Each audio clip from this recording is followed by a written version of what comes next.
Okay, so although it's day 2, I consider this the official start of the tour. So from today, from Sydney up to Darwin, quite a long flight. Be interesting to see the different landscape. So we're leaving Sydney behind, and it's always cool to see the harbour shrink away from the window, crossing over the Blue Mountains and heading straight across the country. It's a massive flight.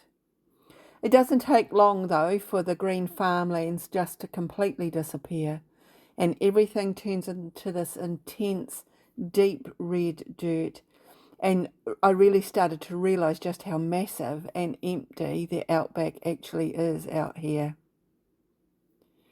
As we were flying, we flew over some massive bushfires.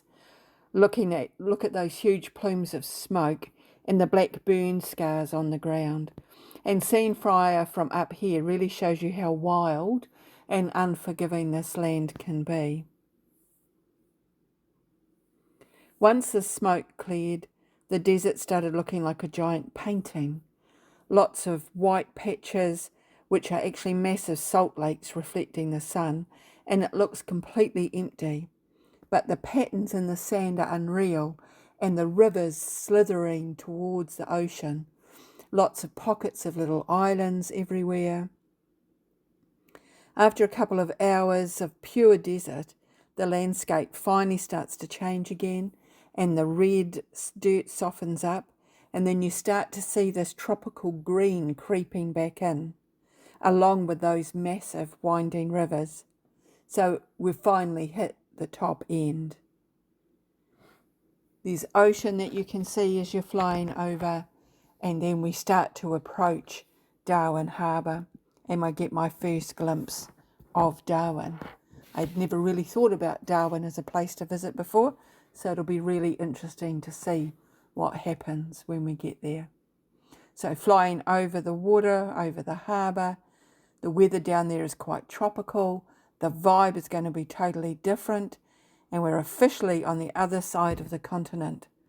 So time to land this plane. On the bus itself, this is the bus that we're going to be travelling in while we're going around Australia. It's quite a comfortable bus, and it's a full bus. Righty-ho, arrived Darwin. Lovely compact little unit. I'm not zoomed, am I? No, okay. So there we go, I've got a choice of beds. I could go a single bed, but I paid for the holiday, I'm going for a double bed. And outside my window, I am right by, can you see it? Right by the pool. Good positioning.